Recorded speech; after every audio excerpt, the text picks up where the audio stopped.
Hello everyone, welcome to my channel UPSC record. हमारा chapter हो चुका है प्रेसिडेंट और प्राइम मिनिस्टर। हम नेक्स्ट चैप्टर की ओर बढ़ते हैं which is central council of minister. जो बच्चे नए हैं वो इस चैप्टर को कंटिन्यू ना करके मेरे चैनल की इंडियन पॉलिटी प्लेलिस्ट में जाए और स्टार्टिंग से शुरू करें ताकि आपका बेस क्लियर हो। स्टार्ट करते हैं हम ये chapter central council of minister. As the Constitution of India provides for a parliamentary system of government। ठीक है, क्या बोल रहे हैं कि जो पार्लियामेंट्री सिस्टम है, पार्लियामेंट्री सिस्टम क्या होता है? पार्लियामेंट्री सिस्टम होता है कि डायरेक्ट इलेक्शन होंगे 18 और 18 से अबव ईयर के जो है वोट करेंगे, और जो सरकार लोकसभा में 272 सीट्स या उससे ज़्यादा ले आएगी, लोकसभा में उसकी क्या बनेगी? सरकार बनेगी। ठीक है, उसकी क्या बनेगी? गवर्नमेंट बनेगी। तो उसे बोलते हैं parliamentary system of government.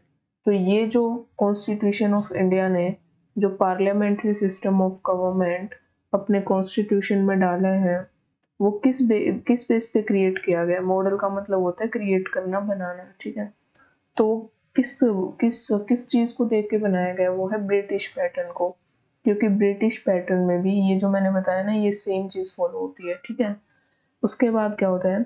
The council of minister headed by the prime minister is the real executive authority. मैं आपको एक बात बताऊं, जो बच्चे मेरे से प्रेसिडेंट चैप्टर पढ़ चुके हैं, प्राइम मिनिस्टर पढ़ चुके हैं, इनके लिए ये चैप्टर कुछ भी नहीं है, बस रिवीजन है। जो इसमें डिफरेंस आएगा वो एक तो ये आएगा कैबिनेट और काउंसिल ऑफ मिनिस्टर में डिफरेंस क्या होता है। ठीक है, एक आर्टिकल 88 का डिफरेंस आएगा, और कुछ भी नहीं है, बहुत सेम है, सेम जो प्राइम मिनिस्टर और प्रेसिडेंट। क्योंकि जहाँ जहाँ पे प्रेसिडेंट का नाम आएगा वो हम प्रेसिडेंट चैप्टर में पूरा बहुत अच्छे से पढ़ चुके हैं। ठीक है, जहाँ जहाँ प्राइम मिनिस्टर का नाम आएगा वो सेम चीज रिलेटेड काउंसिल ऑफ मिनिस्टर से भी होती है, क्योंकि प्राइम मिनिस्टर ही होते हैं, बट वो हेड करते हैं काउंसिल ऑफ मिनिस्टर को। ठीक है, वो भी काउंसिल ऑफ मिनिस्टर का हिस्सा होते हैं, वो भी ऐसे ही अपॉइंट होते हैं। ठीक है, जैसे मिनिस्टर अपॉइंट होते हैं, बट फर्क इतना है क्योंकि वो हेड होते हैं तो वो प्रेसिडेंट को एड एंड एडवाइस करते हैं कि इन मिनिस्टर्स को, जिन भी मिनिस्टर्स को, उनको कोई भी मिनिस्टर बनाना है किसी भी तरह का, तो वो पहले प्रेसिडेंट को बोलते हैं, देन प्रेसिडेंट उन्हें अपॉइंट करते हैं। तो बहुत सेम चीज़ है। जो बच्चे ऑलरेडी इस बुक को 1 या 2 बार रीड कर चुके हैं वो सीधा यहाँ से स्टार्ट कर सकते हैं। बाकी मैं कोई सजेशन नहीं दूंगी कि आप डायरेक्ट यहाँ से स्टार्ट करें, आप जाके सीधा मेरी प्लेलिस्ट की फर्स्ट वीडियो से स्टार्ट करें। ठीक है, ताकि आपकी पॉलिटी आपके दिमाग में बैठ जाए अच्छे से। ठीक है, स्टार्ट करते हैं। Is our polity administrative system, क्या बोल रहे हैं? जो काउंसिल ऑफ मिनिस्टर होता है ना, काउंसिल ऑफ मिनिस्टर होता है, और जो उसको हेड कौन करते हैं? प्राइम मिनिस्टर करते हैं। ठीक है, तो उसमें क्या होता है? ये देखो, ये है काउंसिल ऑफ मिनिस्टर। ठीक है, इसमें अलग अलग तरह के मिनिस्टर हैं। ठीक है, मिनिस्टर ऑफ स्टेट हैं, डिप्टी मिनिस्टर्स हैं। ठीक है, ऐसे ऐसे चार, जो क्या है, तीन तरह के। ठीक है, जैसे इनको हेड कौन कर रहे हैं? प्राइम मिनिस्टर यहाँ पे। ठीक है, यहाँ पे क्या है, मतलब काउंसिल ऑफ मिनिस्टर्स हैं। ठीक है, काउंसिल ऑफ मिनिस्टर ये सारे होंगे। ठीक है, ये पूरा बॉक्स किस चीज़ का है? काउंसिल ऑफ मिनिस्टर्स का। अब इनमें अलग अलग तरह के मिनिस्टर है। ये प्राइम मिनिस्टर क्या है, इनको हेड कर रहे हैं। यहाँ पे क्या है? कैबिनेट मिनिस्टर है यहाँ पे। ठीक है, यहाँ पे क्या है? Council of minister of state. यहाँ पे क्या है? Deputy minister. तो ऐसे हैं, ये पार्ट है। ठीक है, इस पूरे को क्या बोला जाता है? Council of minister. इनको हेड कौन करते हैं? Prime minister. और जो कैबिनेट, इनके 3 तरह के मिनिस्टर होते हैं। ठीक है, काउंसिल ऑफ मिनिस्टर में फर्स्ट होते हैं कैबिनेट मिनिस्टर, सेकंड होते हैं मिनिस्टर ऑफ स्टेट, और थर्ड होते हैं डिप्टी मिनिस्टर। और ये हम बहुत एक्सप्लेनिंग में करेंगे आगे जाके, मैं आपको बता रही हूँ क्योंकि काउंसिल ऑफ मिनिस्टर हम पढ़ रहे हैं, तो काउंसिल ऑफ मिनिस्टर होता क्या है। और ये जो बनते हैं काउंसिल ऑफ मिनिस्टर, ये कब बनते हैं, पार्लियामेंट्री सिस्टम के थ्रू। कैसे, जब इलेक्शन होके आते हैं तो सब मेंबर ऑफ पार्लियामेंट क्या करते हैं, अपनी अपनी सीट लेते हैं, जो भी जीत के आते हैं अपनी टेरिटोरियल कॉन्स्टिट्यूएंसी में, ठीक है। उसके बाद जो जो सीट लेता है, अब प्राइम मिनिस्टर क्या है, एलोकेट करते हैं, ये जो मैंने बताया ना आपको कि कैबिनेट मिनिस्टर ये कौन कौन बनेगा, वो प्राइम मिनिस्टर डिसाइड करते हैं, ठीक है, कौन कौन बनेगा। और काउंसिल ऑफ मिनिस्टर का रूल क्या है, काउंसिल ऑफ मिनिस्टर का रूल है 15% ऑफ कितने होने चाहिए लोकसभा सीट के, मतलब 543 सीट्स होते हैं लोकसभा के, तो 15%, 15% 543 का, इससे ज्यादा काउंसिल ऑफ मिनिस्टर्स, ठीक है, नहीं होने चाहिए। मतलब ये जो मैंने बताया ना काउंसिल ऑफ मिनिस्टर, इनके अंदर जो नंबर होने चाहिए सिर्फ वो 15% ऑफ 543 होने चाहिए। अब निकाल लो जितना भी 15% निकल रहे हैं, ठीक है।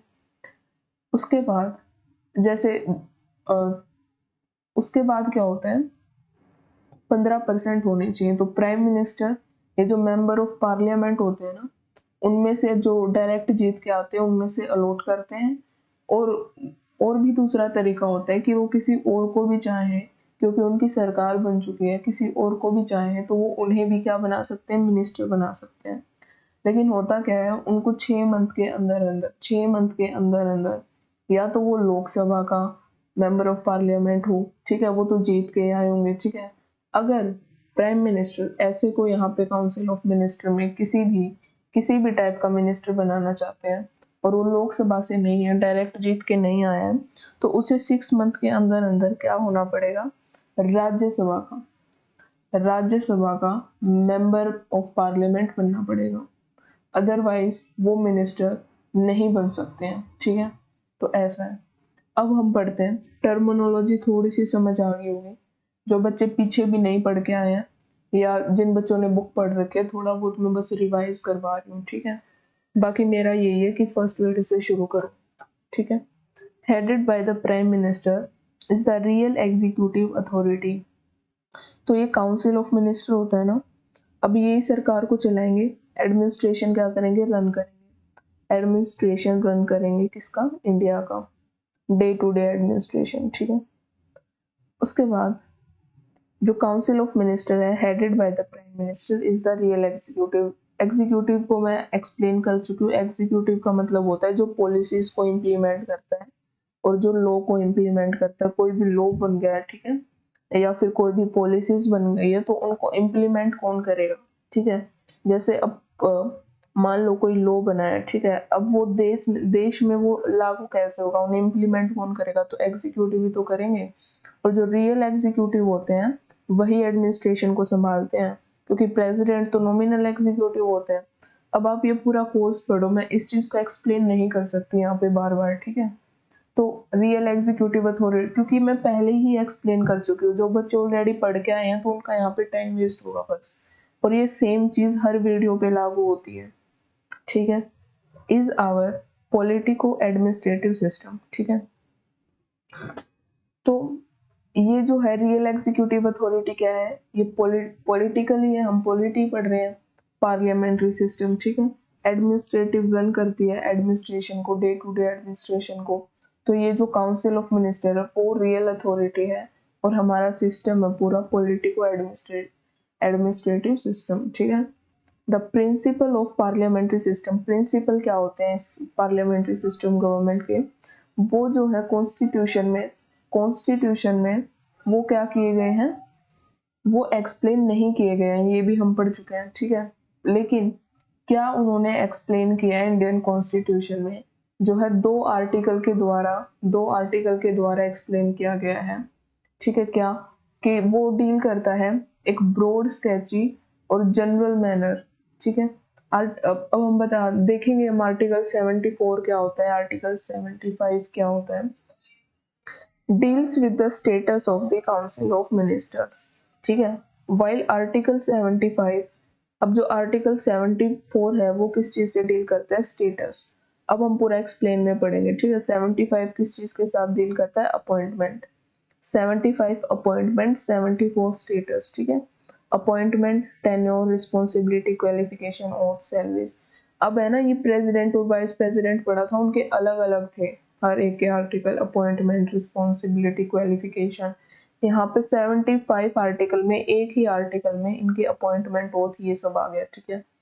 और आर्टिकल 74 अभी हम पढ़ेंगे, ठीक है। तो ये एक्सप्लेन किया गया है इंडियन कॉन्स्टिट्यूशन में, ठीक है, कि पार्लियामेंट्री सिस्टम इस तरह से, ये भी तो पार्लियामेंट्री सिस्टम का ही हिस्सा है कि पहले पहले क्या होगा, डायरेक्ट इलेक्शन होंगे, फिर उसमें से मिनिस्टर चुने जाएंगे, पार्लियामेंट्री सिस्टम ही तो है। तो आर्टिकल में उसके बेस पे ही तो आर्टिकल बने हुए हैं, तो ये आर्टिकल इंडियन कॉन्स्टिट्यूशन में है। लेकिन जो प्रिंसिपल्स हैं पार्लियामेंट्री सिस्टम में होता क्या है, जो मैंने ऊपर समझाया आपको प्रॉपर, तो वो नहीं डिफाइन कर रखा है। क्यों नहीं डिफाइन कर रखा है? क्योंकि जब हमने बता दिया कि हम parliamentary system of government use करेंगे, तो ये एक ऑब्वियस सी बात हो जाती है कि उसके प्रिंसिपल होते क्या है, ठीक है।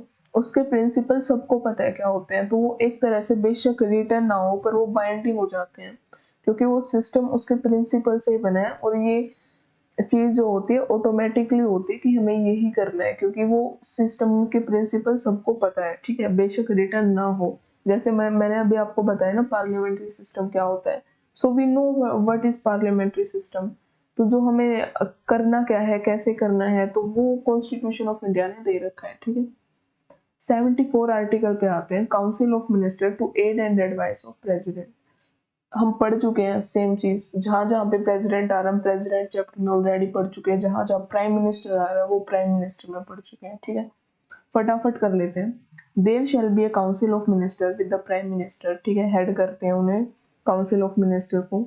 तो ये क्या होना चाहिए, ऐसा होना चाहिए। आर्टिकल 74 क्या कह रहे हैं, एक मतलब काउंसिल ऑफ मिनिस्टर ऐसा होना चाहिए, there shall be there, should be there with the prime minister. और प्राइम मिनिस्टर उसको क्या कर रहे हैं, हेड कर रहे हैं। और वो क्या करें, एडवाइस करें, एड एंड एडवाइस करें किसको, प्रेसिडेंट को। उनको क्या करें, एडवाइस दें, बताएं उन्हें क्या एक्शन करना है, ठीक है। कोई भी एक्शन उनको बताना कि आपको करना क्या है, ठीक है, क्योंकि वो उनकी ड्यूटी है, इनकी काउंसिल ऑफ मिनिस्टर की। Who shall in the exercise of his or her function act in accordance with such advice, ताकि जो प्रेसिडेंट है वो अपने फंक्शन उसके अकॉर्डिंग, अपने फंक्शन उनके एक्ट अकॉर्डिंगली, किसके एडवाइस के अकॉर्डिंग, काउंसिल ऑफ मिनिस्टर की एडवाइस के अकॉर्डिंग वो जो है अपने फंक्शंस को एक्सरसाइज कर सके, परफॉर्म कर सके, उसको लागू कर सके, ठीक है, जो भी फंक्शन उन्हें करना है, ठीक है। However, the President may require the Council of Ministers to reconsider such advice and the President shall act। क्या कह रहे हैं, ये कह रहे हैं कि जो देखो 42nd अमेंडमेंट एक्ट क्या बोलता है कि ये बाइंडिंग होगी एडवाइस, ठीक है। 44 क्या बोलता है, आप एक बार रिटर्न कर सकते हो, ठीक है। तो अभी फाइनल कंक्लूजन क्या है कि एक बार प्रेसिडेंट अगर उनको एडवाइस ठीक नहीं लग रही है तो वो रिटर्न कर सकते हैं, लेकिन एक ही बार। उसके बाद अगर दोबारा काउंसिल ऑफ मिनिस्टर ने सेम चीज उनको एडवाइस कर दी तो उनको माननी पड़ेगी, वो बाइंडिंग होगी, ठीक है। पहले तो बाइंडिंग ही थी, रिटर्न भी नहीं कर सकते थे 42nd में। तो कंक्लूजन ये एक बार रिटर्न कर सकते हैं, तो यही लिखा है कि द प्रेसिडेंट मे रिक्वायर, अगर वो चाहे कि रिक्वायर है क्या, कि काउंसिल ऑफ मिनिस्टर्स दोबारा उसको रिकंसिडर करें, उसके बारे में सोचे विचारे, जो उनको एडवाइस दी गई है तो काउंसिल ऑफ मिनिस्टर्स के बारे में सोचे, सच एडवाइस के बारे में, and the president shell act in accordance. और फिर उसके बाद क्या होगा, अगर उन्होंने फिर से रिकंसिडर करके वो एडवाइस दे दी तो प्रेसिडेंट उसके अकॉर्डिंग ही एक्ट करेंगे, ठीक है, with the advice standard after such reconsideration. कि उन्होंने एक बार रिटर्न किया था और अब रिकंसिडर कर लिया है, तो उसके बाद क्या होगा, उसके अकॉर्डिंग जो है प्रेसिडेंट को वो एक्ट उस एडवाइस के अकॉर्डिंग करना पड़ेगा, अगर कोई भी फंक्शन वो परफॉर्म कर रहे हैं तो, ठीक है। The advice standard by minister, जो भी एडवाइस मिनिस्टर के द्वारा दी जाती है प्रेसिडेंट को to the president, shall not be inquired into any court, वो एक कोर्ट में उसके ऊपर सवाल नहीं उठ सकता, ठीक है। इंक्वायर्ड का मतलब होता है इन्वेस्टिगेशन। तो एनी कोर्ट, कोई भी कोर्ट उस एडवाइस को इन्वेस्टिगेट नहीं कर सकती या उस पर सवाल नहीं उठा सकती। तो ये था आर्टिकल 74। दो चीज़ है कि एड एंड एडवाइस करेंगे किसको, प्रेसिडेंट को। और ये ऐसा होना चाहिए, शैल बी, उनकी ड्यूटी है काउंसिल ऑफ मिनिस्टर की, जिनको हेड करें प्राइम मिनिस्टर, कि वो प्रेसिडेंट को क्या करे, एड एंड एडवाइस करें, और फर्स्ट पॉइंट में दूसरा पॉइंट क्या था, 44th कॉन्स्टिट्यूशनल अमेंडमेंट, जो क्या कह रही है, एक बार रिटर्न कर सकते हैं। सेकंड ये है कि जो भी एडवाइस होगी वो किसी भी कोर्ट के द्वारा क्वेश्चन नहीं उठाया जाएगा, उस पर इन्वेस्टिगेशन नहीं किया जाएगा। आर्टिकल 75 क्या बोलता है? आर्टिकल 75 ये बोलता है the prime minister shall be appointed by the president. जो प्राइम मिनिस्टर है वो अपॉइंट किए जाएंगे प्रेसिडेंट के द्वारा, और वो तभी होगा, अभी पढ़ेंगे हम। एंड अदर मिनिस्टर, ये हम पढ़ चुके हैं, ठीक है। And other minister shall be appointed by the president on the advice of the prime minister. तो ये जितने भी मिनिस्टर है, मैंने बताया ना आपको, जितने भी मिनिस्टर है, जब प्राइम मिनिस्टर एडवाइस करेंगे प्रेसिडेंट को तो प्रेसिडेंट उन्हें अपॉइंट करेंगे प्राइम मिनिस्टर के कहने पर, ठीक है। सेकंड चीज क्या कहता है आर्टिकल 75? आर्टिकल 75 बोलता है the total member of minister including the prime minister, ये जो मैंने आपको बताया ना पूरा ये जो बॉक्स है, in the council of minister shall not exceed का मतलब होता है इससे ज्यादा, ज्यादा क्या, ज्यादा नहीं होनी चाहिए ज्यादा 15% of total strength of Lok Sabha, जो कि क्या होती है 543। इसके 15% से ज्यादा नहीं होनी चाहिए काउंसिल ऑफ मिनिस्टर, ये जो बॉक्स है इनके अंदर जो नंबर है मिनिस्टर का सबको मिला के, इंक्लूडेड प्राइम मिनिस्टर भी तो काउंसिल ऑफ मिनिस्टर के अंदर आते हैं, तो 15% से ज्यादा नहीं होना चाहिए। और ये जो प्रोविजन है ना 15% वाला, वो ऐड किया गया है 91 अमेंडमेंट एक्ट ऑफ 2003। अब 91 कैसे याद रखेंगे काउंसिल ऑफ मिनिस्टर का? देखो, सेंट्रल काउंसिल मिनिस्टर, इनमें एक चीज कॉमन है, क्या है? एन कॉमन है ना, एन कॉमन है। तो एन से बनता है सेंट्रल काउंसिल ऑफ मिनिस्टर, और एन से क्या बनता है 9, ठीक है। और 91 को आप याद रखेंगे, ठीक है। 91 को आप याद रखेंगे। तो by the 91 amendment act of 2003 इस चीज को क्या गया है ऐड किया गया है, ठीक है। अ member of either house of parliament belonging to any political party who disqualified on the ground of defection। Defection क्या होता है? डिफेक्शन होता है कि आपने पार्टी चेंज कर ली है, ठीक है। डिफेक्शन क्या होता है कि आपने जो है किसी कंडीशन में आके मान लो कि किसी ने डायरेक्ट इलेक्शन में कोई पॉलिटिकल पार्टी से कोई जो है उठे हैं इलेक्शन के लिए, उसके बाद उन्होंने वो जीत गए हैं, ठीक है। लेकिन उसके बाद उन्होंने क्या किया गया है, उन्होंने किया है कि जो पार्टी है वो चेंज कर लिया, मान लो बीजेपी से कांग्रेस में चले गए हो, ठीक है। तो उन्होंने क्या किया गया है, उन्होंने किया है डिफेक्शन, उसको बोलते हैं डिफेक्शन, बदल दी अपनी पार्टी, ठीक है। तो इस बेसिस पे क्या हो सकता है, और भी इसके बारे में डिटेल में पढ़ेंगे हम, ठीक है। तो जो मेंबर हैं अगर किसी भी पार्लियामेंट के बिलोंगिंग टू एनी पार्टिकल, और जो डिस्क्वालीफाई हो जाते हैं on the ground of defection, shall be disqualified to the appointed as a minister. तो किसी को भी मिनिस्टर बना रहे हो तो वो इस केस से रिलेटेड नहीं होना चाहिए, अगर है तो वो मिनिस्टर बन ही नहीं सकता। अगर प्राइम मिनिस्टर से मिनिस्टर बनाना चाह रहे हैं और वो डिफेक्शन चार्ज में है तो उसको मिनिस्टर नहीं बना सकते, और वो डिस्क्वालीफाई हो चुका है उसके बाद, ठीक है। दिस प्रोविजन, मतलब अगर वो कसूरवार है तो उसे मिनिस्टर नहीं बना सकते। This provision was also added by the 91st। तो ये 91st याद रखेंगे, इसमें दो चीज हुई थी 91st में, 2003 में, ठीक है। उसमें क्या होगा, उसमें ये है फर्स्ट चीज की 15% से ज्यादा नहीं होनी चाहिए लोकसभा की सीट से। दूसरा ये है कि अगर डिस्क्वालीफाई हो गए डिफेक्शन के केस में तो वो मिनिस्टर नहीं बन सकते, ठीक है। उसके बाद क्या है, 75th पढ़ रहे हैं ना हम, 74, 75, 76 नहीं पढ़ेंगे क्योंकि अटॉर्नी जनरल के ऊपर है, ठीक है। Attorney general, advocate of general जो स्टेट लेवल के होते हैं, लॉ ऑफिसर, ठीक है, सबसे बड़े लॉ ऑफिसर होते हैं ये। तो ये थोड़ा ना बीच में आ जाते हैं, ठीक है। तो ये आर्टिकल बीच में इनके लिए याद रखना, ठीक है। ये पूरा चैप्टर पढ़ेंगे हम, 1-2 पेज का है बस, बहुत छोटा है, ठीक है। आर्टिकल 74, 75, 77, ठीक है, 78। तो ये जो चार है ना, ये काउंसिल ऑफ मिनिस्टर के हम पढ़ रहे हैं। 74 हमारा हो चुका है, 75 हम कर रहे हैं, 4th point. The minister shall hold office during the pleasure of president. Pleasure of president का मतलब है कि अगर प्रेसिडेंट चाहे तो उन्हें मिनिस्टर को रिमूव कर सकते हैं, लेकिन लेकिन जैसे ही आपको बात याद आ रही होगी ऐसे कैसे रिमूव कर देंगे, तो रिमूव कर देंगे एड एंड एडवाइस की। किसकी एड एंड एडवाइस पे? प्राइम मिनिस्टर की एड एंड एडवाइस पे, क्योंकि काउंसिल ऑफ मिनिस्टर ही तो एडवाइस करते हैं प्रेसिडेंट को कि क्या करना है क्या नहीं करना। तो prime minister council of minister को हेड करते हैं। अगर प्राइम मिनिस्टर ने बोला प्रेसिडेंट को कि मुझे ये मिनिस्टर क्या करना है, रिमूव करना है, हमारे ओपिनियन मैच नहीं हो रहे, ठीक है, तो प्रेसिडेंट क्या कर देंगे, उन्हें रिमूव कर देंगे। तो इसलिए बोला जा रहा है प्लेजर ऑफ प्रेसिडेंट। अगर प्रेसिडेंट को सेटिस्फेक्शन नहीं हुई प्राइम मिनिस्टर से रिलेटेड करके कि प्राइम मिनिस्टर ने बोल दिया, तो जो है प्लेजर हो जाएगा खत्म और मिनिस्टर भी हो जाएंगे खत्म, ठीक है। तो the minister shall hold office during the pleasure of president, otherwise वो उन्हें रिमूव कर देंगे, ठीक है। नेक्स्ट है 5th पॉइंट है the council of minister shall be collectively responsible to the Lok Sabha. देखो काउंसिल ऑफ मिनिस्टर, ठीक है, अगर कोई भी डिसीजन लेते हैं ना, कोई भी डिसीजन लेते हैं, ठीक है, एग्जीक्यूटिव कोई भी डिसीजन ले रहे हैं, तो उसमें क्या हो रहा है कि हर एक काउंसिल ऑफ मिनिस्टर को, हर एक मिनिस्टर को हाँ कहनी पड़ेगी, यस कहनी पड़ेगी, ठीक है। अगर किसी ने नो कह दिया, इसका मतलब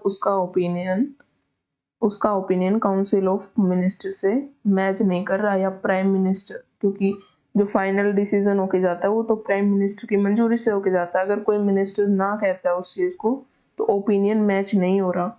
इसका मतलब क्या है?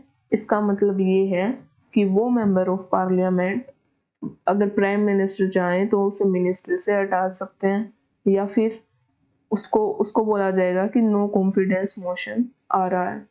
अगर ऐसे कर करके जो है मिनिस्टर्स ऐसे कर करके अगर 272 से सीट्स नीचे चले गए और ओपिनियन जो है मैटर करता है, तो होता क्या है कि कोई भी डिसीजन लेते हैं तो पार्लियामेंट में सबको हाँ करनी है उस पे, और बाहर भी कहीं भी, मतलब कहीं भी आपसे क्वेश्चन पूछा जाए, अगर कोई डिसीजन लिया है तो उस पे हाँ करनी है। हम ऐसा नहीं कह सकते कि मेरा ओपिनियन अलग है, मेरा ओपिनियन इससे अपोजिट है, एक मिनिस्टर उठ के ऐसे नहीं कह सकता, ठीक है।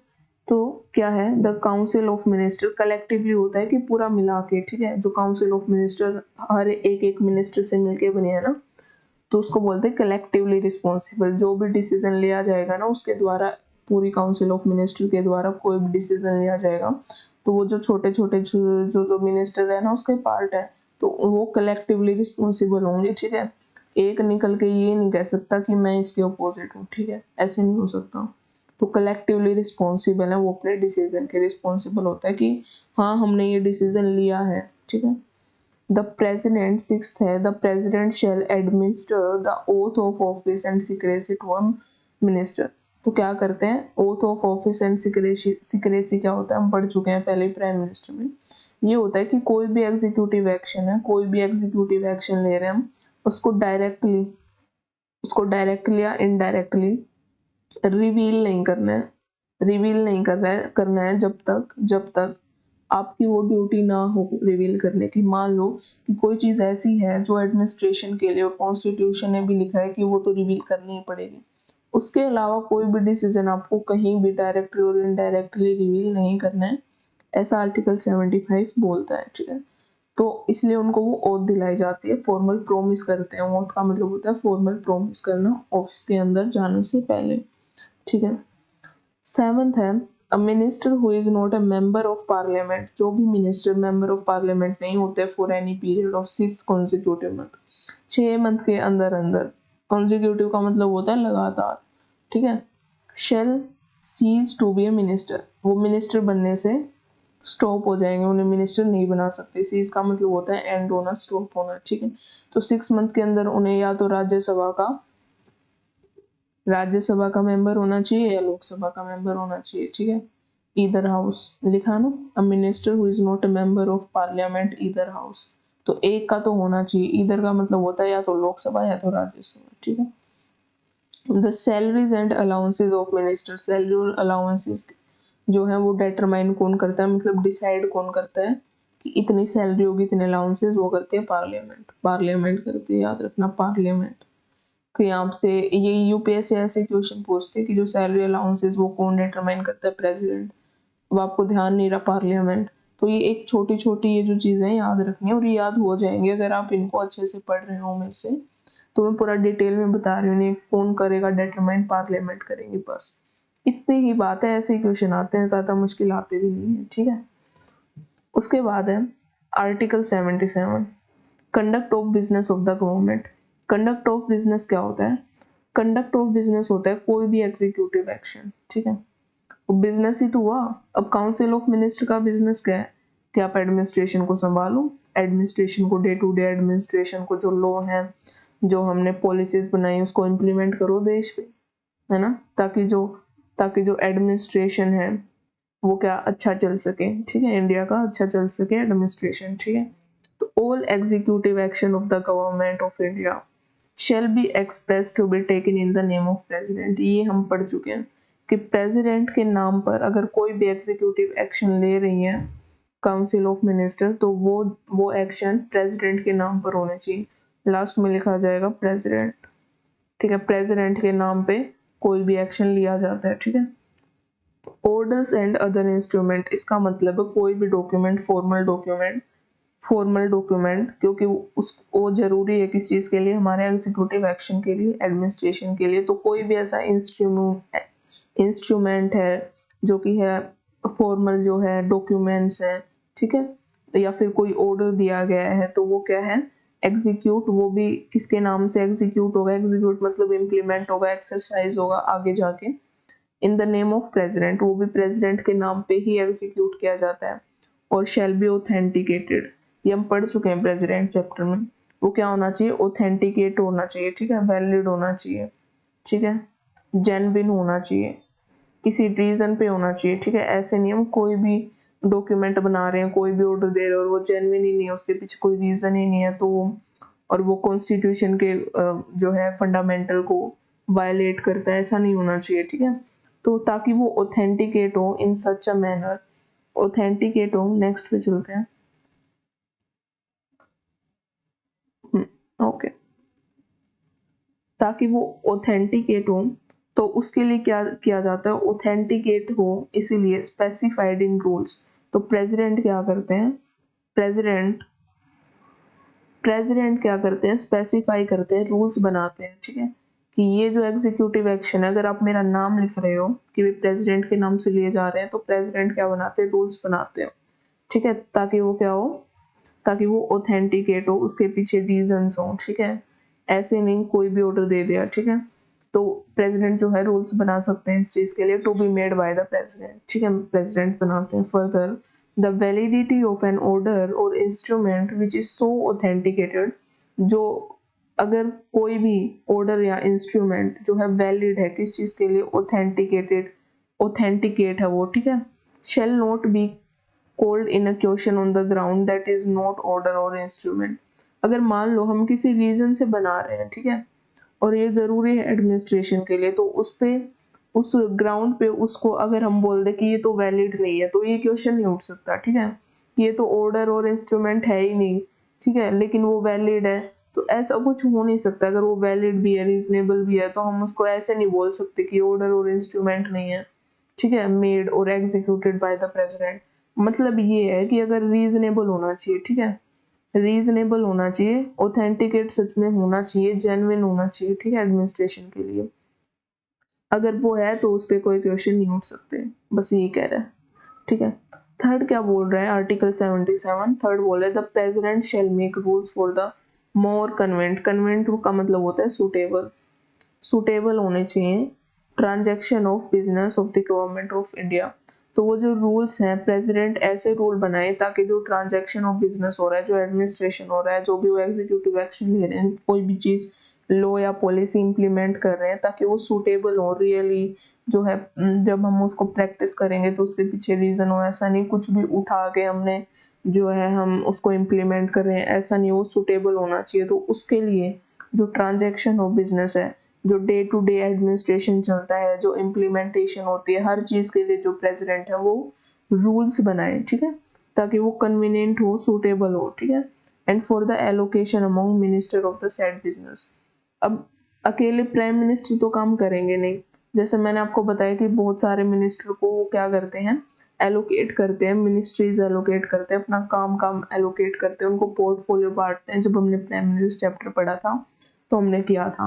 अगर कोई भी बच्चा सीधा उठ के इस चैप्टर पे आ रहा है तो मैं उसको यही कहना चाहूंगी कि इट इज अ कोर्स। ये कोई सिंगल क्लास नहीं है, कोई सिंगल क्लास का कोई कोर्स नहीं है, ये प्रॉपर कोर्स है पूरी बुक का, ठीक है। और जो बुक है वो आपस में कनेक्टेड है। तो आप जैसे कोचिंग पे स्टार्टिंग से कोर्स लेते हैं ना, तो वैसे लेना पड़ेगा ये, ठीक है। और जिसने भी पहले स्टार्टिंग से जो है पढ़ रखी है, ऑलरेडी पढ़ रखी है बुक, तो वो स्टार्ट कर सकते हैं, उसकी मेरे को कोई प्रॉब्लम नहीं है, ठीक है। तो and for the allocation among minister, minister के अंदर काम दिया जाता है, जैसे डिफेंस मिनिस्टर हो गया, ठीक है। अलग अलग जो है मिनिस्ट्रीज होती है, होम मिनिस्ट्रीज होते हैं, तो उनको काम बांटा जाता है।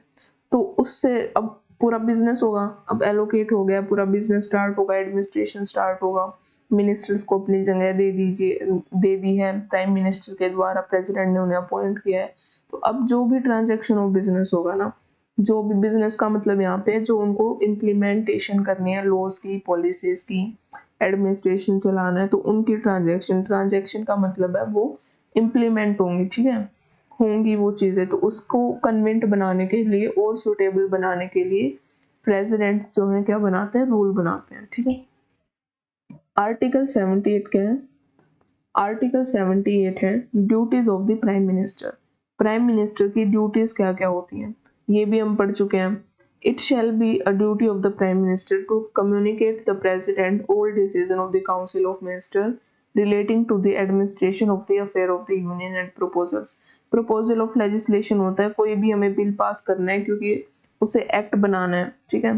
तो अगर जो काउंसिल ऑफ मिनिस्टर वो डिसाइड करती है कि हमें कोई प्रपोजल का मतलब वो कोई बिल प्रपोज करना है कहाँ पे, पार्लियामेंट में, ताकि वो एक्ट बन जाए, तो उसके बारे में, या कोई भी एडमिनिस्ट्रेशन से रिलेटेड कोई भी अफेयर है काउंसिल ऑफ मिनिस्टर का, यूनियन मतलब यहाँ पे यही है कि सेंट्रल सिस्टम पूरा India as a whole India का एडमिनिस्ट्रेशन संभाल रहे हैं ना काउंसिल ऑफ मिनिस्टर, और हेड करते प्राइम मिनिस्टर। तो यूनियन ये पूरा होल इंडिया, ठीक है, एक एज अ इंडिया। तो उसके एडमिनिस्ट्रेशन के लिए या कोई प्रपोज करे लेजिस्लेशन और उसके बारे में कोई डिसीजन लिया गया काउंसिल ऑफ मिनिस्टर के द्वारा, तो प्रेसिडेंट से जो है प्राइम मिनिस्टर उसके बारे में कम्युनिकेट करेंगे, उस चीज़ के बारे में बताएंगे। तो ये ड्यूटी होती है प्राइम मिनिस्टर की। सेकंड है to furnish such information relating to administration of affair of the union and proposals of legislation। यहाँ पे फर्स्ट पे क्या है कि प्रेसिडेंट को प्राइम मिनिस्टर खुद बता रहे हैं, यहाँ पे प्रेसिडेंट प्राइम मिनिस्टर से पूछ रहे हैं, ठीक है, पूछ रहे हैं कि आप बताओ ऐसा कुछ है तो मुझे जानकारी चाहिए इस चीज़ के बारे में, ठीक है। प्रेसिडेंट क्या कह रहे हैं प्राइम मिनिस्टर को, मेरे को इस चीज़ के बारे में जानकारी चाहिए और ये जो जानकारी मेरे पास सबमिट करो प्राइम मिनिस्टर से, वो ऐसा बोल सकते हैं। थर्ड है if the president so require, अगर प्रेसिडेंट को लगे कि कोई भी जो है कंसिडरेशन होता है कोई भी सोच विचार करना किसी भी डिसीजन को लेने के लिए, तो अगर कोई भी सोच विचार चल रहा है किसी भी काउंसिल ऑफ मिनिस्टर में, on which decision has been taken by a minister, एक मिनिस्टर के द्वारा एक डिसीजन लिया गया है लेकिन उसको पूरी काउंसिल के अंडर उसने कंसिडर नहीं किया है, कि मान लो कि एक मिनिस्टर ने डिसीजन ले लिया पर काउंसिल को पता ही नहीं है, या फिर आधी काउंसिल को पता है नहीं पता है, ठीक है, तो कुछ भी काउंसिल को मतलब पूरी तरह से पता ही नहीं है उस डिसीजन के बारे में जो एक मिनिस्टर ने लिया है। एक मिनिस्टर, एक ये बहुत सारे मिनिस्टर हैं, एक मिनिस्टर ने उठ के कोई भी चीज़ कंसीडर की और उसने ये चीज़ काउंसिल में कंसिडरेशन में हुई नहीं है ये चीज़, ठीक है, जो भी सोच विचार चल रहा है कि एडमिनिस्ट्रेशन को ऐसे इम्प्लीमेंट करना है, ऐसे एग्जीक्यूटिव कुछ भी, तो इस चीज़ के बारे में प्रेसिडेंट चाहे तो प्रेसिडेंट को क्या करना होता है, so requires to submit for the consideration. तो ये जो कंसिडरेशन है ना जो नहीं हुई है, तो प्रेसिडेंट चाहे तो वो सबमिट करवा सकते हैं, ठीक है। आगे चलते हैं, अगर प्रेसिडेंट को लगे तो वो करवा सकते हैं सबमिट, ठीक है, तो ये राइट होता है प्रेसिडेंट का। आर्टिकल 78 हो गया, ये आर्टिकल 78 हो गया। नेक्स्ट आते हैं 88 में, rights of minister as respect of house.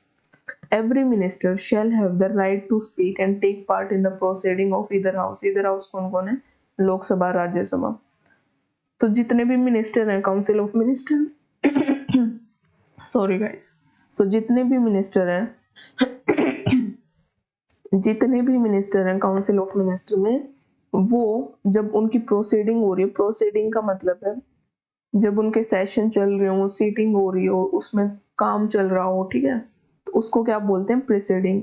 ठीक है, तो वो किसी भी हाउस में, लोकसभा या राज्यसभा में मिनिस्टर जो हैं उसमें टेक पार्ट ले सकते हैं और उसमें बोल भी सकते हैं, उनके पास राइट टू स्पीक होता है। ठीक है, एंड जो any joint sitting of the house, joint sitting कब होती है, जब किसी बिल पे क्या होता है, लोकसभा ने पास कर दिया और राज्यसभा ने नहीं किया हो, राज्यसभा ने पास कर दिया और लोकसभा ने रिजेक्ट कर दिया हो, या कुछ भी मतलब बिल के रिगार्डिंग दोनों हाउस में क्या हो रहे हो, दोनों हाउस के जो ओपिनियन है वो बहुत अलग आ रहे हैं और वो जो बिल है वो पास हो ही नहीं पा रहा है, इसकी वजह से वो एक्ट बन ही नहीं पा रहा है। तो इस वजह से क्या की जाती है, ज्वाइंट सीटिंग की जाती है दोनों हाउस के प्रेसिडेंट के द्वारा। And any committee of parliament, तो उस ज्वाइंट सीटिंग में मिनिस्टर के पास राइट होता है बैठने का। ठीक है, and any committee of parliament of which he she may be named a member. ठीक है, अब जो भी मिनिस्टर किसी भी कमेटी के अगर मेंबर हैं तो उसमें क्या कर सकते हैं, देखो पहली चीज तो क्या है, पहली चीज तो क्या है, ये कमेटी ऑफ पार्लियामेंट जिसके वो मेंबर हैं, फर्स्ट चीज। ठीक है, तो उसमें पार्टी, उसमें राइट टू स्पीक कर सकते हैं, टेक पार्ट ले सकते हैं इन द प्रोसीडिंग। ठीक है, दूसरा क्या है, इधर हाउस में, किसी भी हाउस में जो है दो चीज, ये दो ही चीज है ना, राइट टू स्पीक करना और प्रोसीडिंग में पार्ट लेना, वहां पे बैठना मतलब। ठीक है, और राइट टू स्पीक करना तो लोकसभा और राज्यसभा में कर सकते हैं, ज्वाइंट सीटिंग में कर सकते हैं दोनों की। और थर्ड क्या है, थर्ड कमेटी ऑफ पार्लियामेंट की जिसके वो मेंबर है, मान लो कोई मिनिस्टर है किसी कमेटी का, पार्लियामेंट कमेटी के वो मेंबर है, तो उसमें क्या कर सकते हैं, पार्ट ले सकते हैं और उसमें राइट टू स्पीक होता है, वो बोल सकते हैं किसी भी टॉपिक के बारे में। बट उनके पास एंटाइटल्ड का मतलब होता है राइट, उनके पास राइट नहीं है वोट करने का। इसके आगे से एक चीज और लिख लीजिए, जिसके वो मेंबर नहीं होते। ठीक है, मान लो कोई मिनिस्टर है, वो लोकसभा का मेंबर है और वो राज्यसभा की मीटिंग में बैठ रहे हैं। ठीक है, मीटिंग सॉरी प्रोसीडिंग में बैठ रहे हैं, तो उसमें क्या है, वो राज्यसभा में वोट नहीं कर सकते। ठीक है, लोकसभा में वो वोट कर सकते हैं। ठीक है, तो जिसके भी मेंबर वो नहीं होंगे ना, उसमें उनके पास वोट का अधिकार नहीं होगा, लेकिन जिसके मेंबर होंगे उनमें होगा वोट का अधिकार। ठीक है, बट ही और शी मतलब कोई भी minister shall not be entitled to vote, जिसके वो मेंबर नहीं है, जिसके वो मेंबर नहीं है। कमेटी के लगा लीजिए, यहाँ पे तीन चीज है ना, कि इधर हाउस, किसी भी हाउस के, मतलब ज्वाइंट सीटिंग के तो होंगे ही, ज्वाइंट सीटिंग तो दोनों की होती है, लोकसभा राज्यसभा, और मिनिस्टर एक हाउस के तो होंगे ही। ठीक है, तो ऐसा आर्टिकल 88 कहता है। ठीक है, राइट ऑफ मिनिस्टर क्या क्या होते हैं, मतलब वो जो मेन चीज है जिसके वो मेंबर नहीं होते वहां पे बोल भी सकते हैं और वहां पे पार्ट भी ले सकते हैं। नेक्स्ट है nature of advice of the minister. ठीक है, आर्टिकल 74 क्या प्रोवाइड करता है, आर्टिकल 74 प्रोवाइड करता है। अब हम कौन से टॉपिक पे आ चुके हैं, हमारा कॉन्स्टिट्यूशनल प्रोविजन हो चुके हैं, जो काउंसिल ऑफ मिनिस्टर से रिलेटेड है, वो हम आ चुके हैं सेकंड टॉपिक पे। ठीक है, तो आर्टिकल 74 क्या प्रोवाइड कर रहा था, आपको याद है ना, कि वो एड एंड एडवाइस कर रहे हैं प्रेसिडेंट को इन द एक्सरसाइज ऑफ हिज और फंक्शन, कोई भी फंक्शन उनको करना है। तो मैंने बताया ना आपको 42nd 44th बाइंडिंग वाला सीन, वो अभी यहाँ पे बता रहे हैं। ठीक है, तो the 42nd and 44th constitutional amendment act have made just a second now।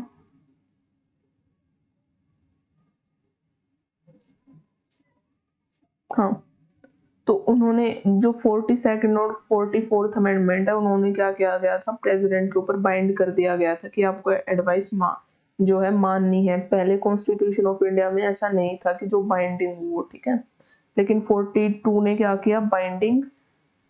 ठीक है, बाइंडिंग, और 44th में क्या हुआ, बाइंडिंग तो है पर एक बार रिटर्न कर सकते हैं, उसके बाद बाइंडिंग होगी। ठीक है, अगर प्रेसिडेंट चाहे तो रिटर्न कर सकते हैं, लेकिन उसके बाद क्या होगी, वो बाइंडिंग होगी अगर दोबारा मिनिस्टर्स ने, काउंसिल ऑफ मिनिस्टर ने उनको एडवाइस भेज दी तो रिकंसिडर करने के बाद। उसके बाद further the nature of advice tendered by minister to the president can not be, वही सेम चीज इन्वेस्टिगेट नहीं की जा सकती by the court. This provision emphasize the intimate and the confidential relationship between the, confidential होता है कि मतलब सीक्रेट है ये। ठीक है, मतलब आप उस पर क्वेश्चन ही नहीं उठा सकते, तो इसका मतलब वो सीक्रेट ही हुआ ना। कॉन्फिडेंशियल वही होता है जिसके आप ऊपर क्वेश्चन नहीं उठा सकते किसी भी तरह का। ठीक है, तो to the president can not be inquired by any court, court के द्वारा कोई क्वेश्चन नहीं उठाया जाएगा, इन्वेस्टिगेशन नहीं की जाएगी। तो ये जो प्रोविजन है वो क्या एम्फसाइज करता है कि ये जो एडवाइस है वो क्या है, इंटीमेट है और कॉन्फिडेंशियल रिलेशनशिप को दर्शाती है, किसके, प्रेसिडेंट के और मिनिस्टर्स के अंडर में। उसके बाद एक केस बताया गया है, उसमें है एक केस था, ठीक है, UNR राव केस, जो कि 1971 में हुआ था, ठीक है। उसमें क्या बताया गया है कि supreme court held that even after the dissolution of Lok Sabha, Lok Sabha का डिसोल्यूशन हो चुका है, ठीक है, the council of minister does not cease to hold office, लेकिन जो काउंसिल ऑफ मिनिस्टर हैं वो अपने ऑफिस को अभी भी होल्ड कर रहे हैं, ठीक है। और आर्टिकल 74 क्या कहता है, इज मैंडेटरी एंड देयरफॉर, अब आर्टिकल 74 क्या कहता है कि council of minister aid and advice करेंगे किसको, प्रेसिडेंट को, ठीक है। तो जो आर्टिकल 74 है वो मैंडेटरी होता है ऐसा करना, ठीक है। तो उसमें क्या होता है, therefore the president can not exercise the executive power without the, ये 74 बोलता है कि वो एड एंड एडवाइस को उसको माननी पड़ेगी, ठीक है। और जो कोई भी एग्जीक्यूटिव पावर वो उनके एडवाइस के बिना नहीं कर सकते। Any exercise of executive power without the aid and advice will be unconstitutional, क्योंकि वो आर्टिकल 74 का क्या करता है, वायलेट करता है, ठीक है। तो ये था, ठीक है, सुप्रीम कोर्ट ने क्या बोला कि आर्टिकल 74 वायलेट नहीं होना चाहिए, ऐसा बोला, ठीक है। तो ये जो है वायलेट नहीं होना चाहिए, इट शुड बी देयर, अगर नहीं होगा तो क्या क्या होगा, तो वो अनकॉन्स्टिट्यूशनल होगा, मतलब कॉन्स्टिट्यूशन के आधार पर नहीं है वो, ठीक है। उसके बाद एक और केस आता है, शमशेर सिंह केस, ठीक है, 1974, 1971 के 3 साल बाद, एक राव केस के 3 साल बाद क्या होता है, शमशेर सिंह केस। उसमें क्या होता है, the court held that wherever the constitution requires the satisfaction of the president, the satisfaction is not the personal satisfaction of the president, but it is the satisfaction of the council of minister, ठीक है। वो क्या बोलता है कि आप ये कह रहे हैं ना कि प्रेसिडेंट के नाम पर कोई भी एग्जीक्यूटिव एक्शन लिया गया या प्रेसिडेंट ने कोई भी जो है एक्शन लिया अपनी पावर के अंडर में रह के, तो वो क्या कह रहे हैं कि कोर्ट क्या कह रही है कि ये जो कोई भी एक्शन ले रहे हैं ना वो सेटिस्फेक्शन प्रेसिडेंट की नहीं है, क्योंकि प्रेसिडेंट तो काउंसिल ऑफ मिनिस्टर के जो है एडवाइस पे चलते हैं, तो ये सेटिस्फेक्शन काउंसिल ऑफ मिनिस्टर की आर्टिकल 74 के अंदर, तो सेटिस्फेक्शन प्रेसिडेंट की नहीं है, वो काउंसिल ऑफ मिनिस्टर की, ऐसा बोल रहे हैं, ठीक है। The satisfaction is not personal satisfaction of the president, personal satisfaction यहाँ पे प्रेसिडेंट की नहीं है पर किसकी है, काउंसिल ऑफ मिनिस्टर की है, जो एड एंड एडवाइस करते हैं प्रेसिडेंट को, ताकि उनके जो पावर्स एंड फंक्शन है वो एक्सरसाइज कर सके, कौन कर सके, प्रेसिडेंट जो है अपने पावर्स एंड फंक्शन को एक्सरसाइज कर सके। तो आर्टिकल 74 के रिगार्डिंग ये दो केस आए हैं, ठीक है। नेक्स्ट है, ये देखो, the article was amended bye 42nd constitution 1976 में आया था, ठीक है, 1976 में आया था, ठीक है। उसमें क्या कर दिया गया, बाइंडिंग कर दिया गया, ये जो दो केस आए ना उनके बाद आया, तो बाइंडिंग कर दी गई एड एंड एडवाइस, ठीक है।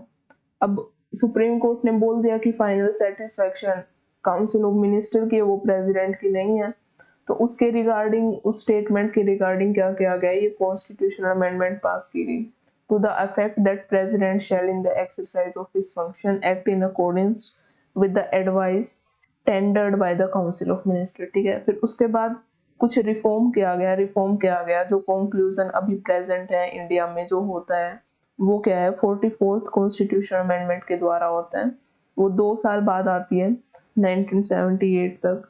अब देख रहे हो केस आ रहा है 1971 में, पूरा 1978 तक, इतने साल, ठीक है, पूरा 8 साल जो है इसके जो आर्टिकल 74 है, ये इतना मतलब अच्छा टॉपिक है, तो इसके ऊपर पूरा केस चले हैं, फिर अमेंडमेंट आई है, ऐसा तो याद रखना, इसको थोड़ा इंपॉर्टेंट हो जाता है।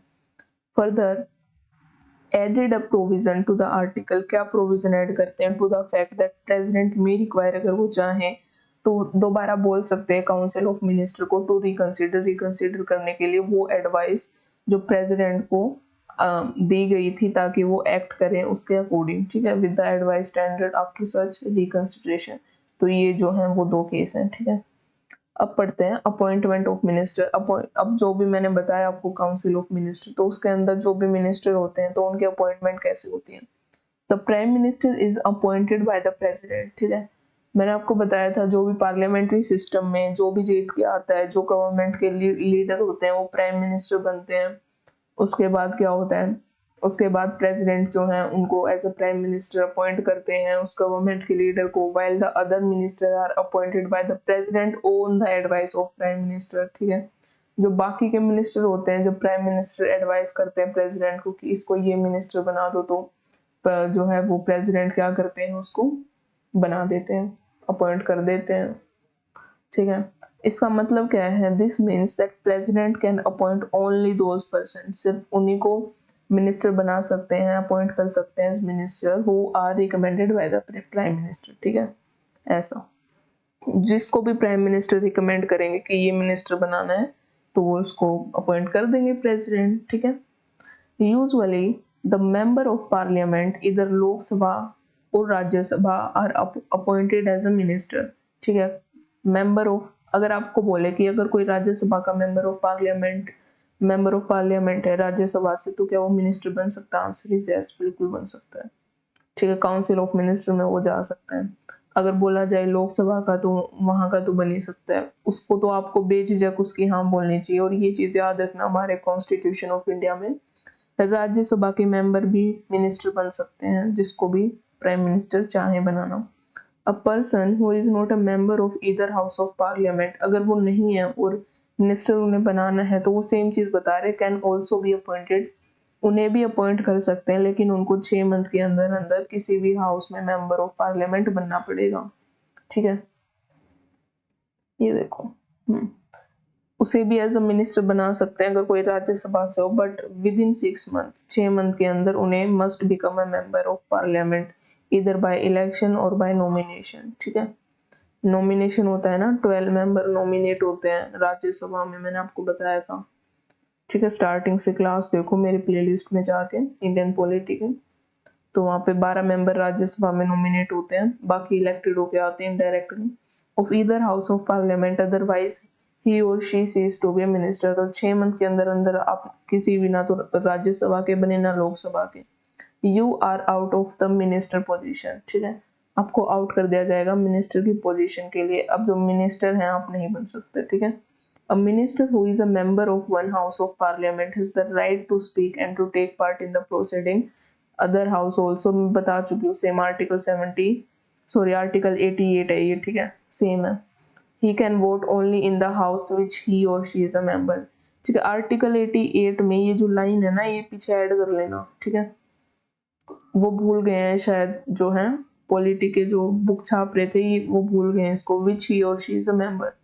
तो जिसके भी मेंबर होते हैं वहां पे क्या कर सकते हैं, वोट दे सकते हैं। जिसके मेंबर नहीं होते वहां पे सिर्फ राइट टू स्पीक होता है, और बैठना, जो बैठ सकते हैं वो उनके पास राइट होता है, मिनिस्टर के पास, ठीक है। लेकिन वोट उसी में दे सकते हैं जिसके वो मेंबर हो, ठीक है। ये मैं बता चुकी हूँ। उसके बाद आते हैं फोर्थ टॉपिक पे। अपॉइंटमेंट हो चुका है थर्ड टॉपिक, अब आते हैं फोर्थ टॉपिक पे, oath and salary of minister. तो क्या होता है, बिफोर अ मिनिस्टर एंटर, ये देखो ये है मिनिस्टर, ये है मिनिस्टर का ऑफिस, ठीक है, जहाँ पे वो अपना काम करेगा, जो उनको काम दिया जाएगा। अब इस ऑफिस में जाने से पहले हम क्या बोल रहे हैं, उनको ओथ लीजिए पहले, फिर जाइएगा ऑफिस में, ठीक है। द प्रेसिडेंट एडमिनिस्टर, प्रेसिडेंट ही अपॉइंट करते हैं, ठीक है। और प्रेसिडेंट ही क्या करते हैं, प्राइम मिनिस्टर को ओथ दिलाते हैं, फॉर्मल प्रॉमिस दिलाते हैं। प्रेसिडेंट ही मिनिस्टर को भी दिलाएंगे जितने और बाकी हैं, to him or her the oath of office and secrecy. ये मैं एक्सप्लेन कर चुकी हूँ कि मतलब कोई भी चीज आपको रिवील नहीं करनी है, ठीक है। हिज और her oath of office the minister swears, क्या क्या लेते हैं, ट्रू फेथ, निष्ठा पूर्वक, एलिगेंस, वो भी सेम चीज होती है, to the constitution of India. मतलब एक जो है उनकी रिस्पॉन्सिबिलिटी होती है, ठीक है, कि आप कॉन्स्टिट्यूशन, एलिगेंस का मतलब होता है लॉयल रहना, ठीक है। आप कॉन्स्टिट्यूशन ऑफ इंडिया के अंदर में लॉयल रहेंगे, जो भी उसके अंदर जो भी प्रोविजंस दिए गए हैं, और उसके प्रति निष्ठा पूर्वक जो है उसके जो है लॉयल रहेंगे और निष्ठापूर्वक कॉन्स्टिट्यूशन ऑफ इंडिया के जो भी रिस्पॉन्सिबिलिटी दे रखी है आपको तो वो काम करेंगे आप, ठीक है। तो ये फॉर्मल प्रोमिस जो है फर्स्ट होता है to uphold the sovereignty. Sovereignty क्या होता है कि आपके ऊपर दूसरे स्टेट का, ठीक है, मान लो कोई भी है अमेरिका, यूके, तो उनका क्या होगा आपके ऊपर, आप आज़ाद होने चाहिए। ऐसा नहीं है कि वो कह रहे हैं आप डिसीजन लो तब आप डिसीजन ले लो, आप अपने डिसीजन लेने के लिए क्या हो, आप डिसीजन लेने के लिए आप फ्री हो, ठीक है।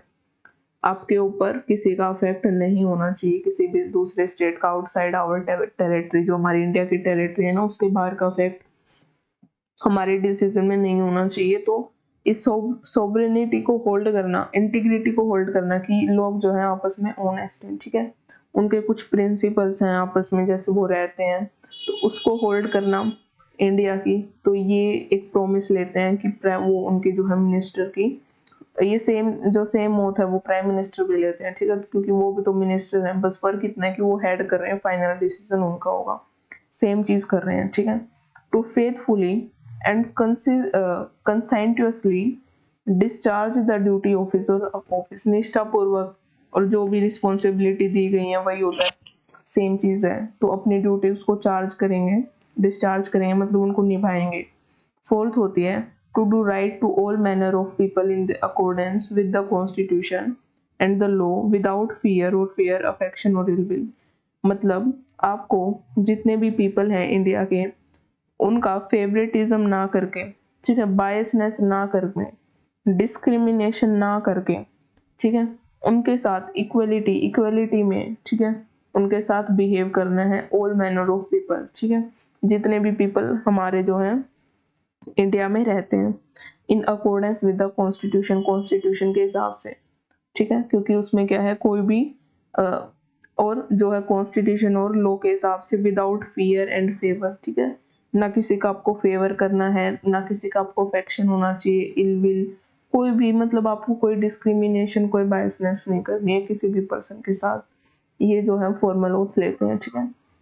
इन हिज और her oath of secrecy, oath of secrecy क्या होता है, द मिनिस्टर स्वीयर, क्या स्वीयर करते हैं, क्या प्रोमिस लेते हैं फॉर्मल कि वो डायरेक्टली या इनडायरेक्टली कम्युनिकेट नहीं करेंगे, बातचीत नहीं करेंगे, ना ही रिवील करेंगे, मतलब कि रिवील किसी को बताना वो चीज तो नहीं बतानी थी, ठीक है। तो एनी पर्सन, किसी भी पर्सन को, एनी मैटर, कोई भी मैटर हो जो कि किसके अंडर आता हो वो मैटर, कंसिडरेशन और become known to him or her as A union minister, ठीक है, जो यूनियन मिनिस्टर के अंडर में कोई भी कंसिडरेशन आती है, ठीक है, और वो किसी के सामने रिवील नहीं करनी, तो ऐसा मैटर किसी के सामने भी रिवील या कम्युनिकेट नहीं करना है। किस चीज को छोड़ के, जो रिक्वायर है, अगर आपकी ड्यूटी में, अगर आपको कोई ड्यूटी मिली और वो चीज करना, वो चीज रिवील करना जरूरी है, क्योंकि उसी अगर आप रिवील करेंगे तो ये माना जाएगा कि आप अपनी ड्यूटी की रिस्पॉन्सिबिलिटी अच्छे से निभा रहे हैं। तो इसको छोड़ के बाकी की जो चीजें हैं वो कोई भी मैटर रिवील नहीं करना आपको, ठीक है। Discharge of his or duty as such minister, ठीक है, तो except as may be required, ठीक है, जो रिक्वायर है, जो रिवील करने है, कम्युनिकेट करना उसके बारे में, for the due discharge of his duty, उस ड्यूटीज के लिए वो रिक्वायर है करना ऐसा, ठीक है, एज सच ए मिनिस्टर, क्योंकि आप मिनिस्टर और कॉन्स्टिट्यूशन ने आपको बता रखा है कि आपकी रिस्पॉन्सिबिलिटी है, ठीक है। नेक्स्ट है एक केस है in 1990 the oath by Devi Lal as deputy prime minister, ठीक है। अब डिप्टी प्राइम मिनिस्टर नाम की कॉन्स्टिट्यूशन ने कोई भी जगह नहीं दे रखी, ना कोई पोजीशन बना रखी है, तो इन्होंने क्या ली, ओथ ली, जो देवीलाल है 1999 में इन्होंने ओथ ली as a deputy prime minister. तो ये चैलेंज की गई, ठीक है, कि एज बीइंग अनकॉन्स्टिट्यूशन, कॉन्स्टिट्यूशन में ऐसी कोई पोस्ट है ही नहीं, एज द क्योंकि मिनिस्टर क्या है, प्राइम मिनिस्टर है और बाकी के 3 मिनिस्टर है, council of minister, deputy minister, लेकिन डिप्टी प्राइम मिनिस्टर की तो कोई वो जॉब ही नहीं है कि प्राइम मिनिस्टर जैसे वीकेंड रहेंगे तो डिप्टी प्राइम मिनिस्टर के पास उनके सारे पावर आ जाएंगे, ऐसा कुछ नहीं है। तो क्या है वो अनकॉन्स्टिट्यूशनल है, ठीक है, जो ओथ ली गई 1990 में। तो क्या कहते हैं कि provides only for the prime minister and minister, ठीक है, कि चैलेंज की गई कि ये अनकॉन्स्टिट्यूशन है, क्योंकि जो कॉन्स्टिट्यूशन प्रोवाइड करता है या तो प्राइम मिनिस्टर और जो बाकी के मिनिस्टर उन्हीं को बताता है, इस नाम की तो कोई पोजीशन है ही नहीं। तो सुप्रीम कोर्ट ने क्या किया, अपहेल्ड किया इस ओथ को एज अ वैलिड। लेकिन सुप्रीम कोर्ट ने क्या किया, इसको बोला कि ये तो ओथ वैलिड है, अपहेल्ड किया, उन्होंने माना, एग्री किया कि ये जो ओथ है वो वैलिड है। और क्या डिस्क्राइब करते हुए क्या कहा उन्होंने ऐसा कि a person as deputy prime minister is descriptive. ठीक है, माना कि ये कॉन्स्टिट्यूशनल नहीं है लेकिन ये डिस्क्रिप्टिव है ओनली। ठीक है, उनको कोई ऐसी पावर नहीं मिलेगी कॉन्स्टिट्यूशन के द्वारा। डिस्क्रिप्टिव का मतलब होता है कि आपने ऐसे ही, मतलब आप बस मान रहे हो कि ये चीज है। ठीक है, तो आप एज अ मिनिस्टर आप इसको कर सकते हैं। ठीक है, लेकिन वो डिस्क्रिप्टिव होगी and such description does not confer on him or her any power of prime minister. देखा, अब बेशक रख लो, सुप्रीम कोर्ट ने बोला ठीक है मानते हैं ये ओथ, ठीक है आपने ली, ठीक है मान ली, ठीक है, लेकिन ये कॉन्स्टिट्यूशनल नहीं है। तो आपको अब ऐसा नहीं है कि जैसे प्रेसिडेंट है और अगर प्रेसिडेंट की वैकेंट सीट है तो वाइस प्रेसिडेंट उनकी जगह जगह लेंगे, ऐसा कॉन्स्टिट्यूशन में है। पर कॉन्स्टिट्यूशन में ऐसा कहीं नहीं है कि अगर प्राइम मिनिस्टर वैकेंट है तो डिप्टी प्राइम मिनिस्टर उनकी जगह जगह लेंगे। तो ये क्या है, ओनली डिस्क्रिप्टिव है। डिस्क्रिप्टिव का मतलब होता है कि कॉन्स्टिट्यूशन में, सॉरी यार, कॉन्स्टिट्यूशन में नहीं है वो। ठीक है, कॉन्स्टिट्यूशन में वो चीज नहीं है, तो वो ओनली डिस्क्रिप्टिव है। तो ऐसा नहीं होगा कि डिप्टी प्राइम मिनिस्टर की प्राइम मिनिस्टर के की जितनी पावर आ जाएगी अगर वो कोई सीट वीकेंट है, तो ऐसा नहीं होगा। सुप्रीम कोर्ट ने ऐसा बोला। इट रूल्ड, क्या रूल किया, that the description of a minister as a deputy prime minister, कि हम डिप्टी प्राइम मिनिस्टर को एज अ मिनिस्टर ही ले रहे हैं, कि कोई वो जो 3 मिनिस्टर होते हैं उनमें से एक मिनिस्टर मान रहे हैं बस, और कुछ भी नहीं है। ठीक है, कि प्राइम मिनिस्टर की पावर उनके पास आ सकती है किसी केस में, ऐसा कुछ नहीं होगा। और any other type of minister such as, तो इन मिनिस्टर के अकॉर्डिंग, कि जैसे मिनिस्टर ऑफ स्टेट होते हैं, डिप्टी मिनिस्टर होते हैं, हम उनको ऐसे ही ले रहे हैं, डिप्टी प्राइम मिनिस्टर को इनके अकॉर्डिंग ही ले रहे हैं। ठीक है, अगर आप ओथ ली है तो आपने ऐसा, अगर ऐसा कुछ आप सोच रहे हैं कि आपको प्राइम मिनिस्टर की पावर मिल जाएगी इस ओथ को लेके, ऐसा कुछ नहीं है। क्योंकि जो डिप्टी प्राइम मिनिस्टर है इसका मतलब बस ये है कि या तो आप मिनिस्टर ऑफ स्टेट में हैं या डिप्टी मिनिस्टर में है, बस इससे ज्यादा और कुछ पावर नहीं है आपके पास, ऐसा सुप्रीम कोर्ट ने बोला। Of which there is no mention in the constitution, क्योंकि कॉन्स्टिट्यूशन में ऐसा कुछ है ही नहीं। ठीक है, डिप्टी प्राइम मिनिस्टर के नाम का। नोट विशिएट, मतलब उन्होंने कॉन्स्टिट्यूशन में बता ही नहीं रखा the oath taken by him or her so long as the substantive part of the oath is correct. तो ओथ को करेक्ट माना उन्होंने, ओथ ठीक है। और वो ओथ उन्होंने ये भी बोला कि हम ये जो ओथ ले रहे हैं वो ले रहे हैं मिनिस्टर ऑफ स्टेट और डिप्टी मिनिस्टर के अकॉर्डिंग। ठीक है, क्योंकि 3 तरह के मिनिस्टर होते हैं, minister of state, deputy minister, cabinet minister. ठीक है, उनको हेड करते हैं सबको प्राइम मिनिस्टर, ये सब मिलके क्या होते हैं, काउंसिल ऑफ मिनिस्टर। तो ये कह दिया कि ओथ तो ठीक है, लेकिन अगर आप ये सोच रहे हैं कि डिप्टी प्राइम मिनिस्टर के पास कभी प्राइम मिनिस्टर की पावर आ जाएंगी, तो ऐसा कुछ नहीं होगा, ये कॉन्स्टिट्यूशन में नहीं लिख रखा। Not vitiate. ठीक है, the salary and allowances of minister are determined by parliament. ठीक है, ये हम देख चुके हैं कि सैलरी कौन डिसाइड करता है, पार्लियामेंट।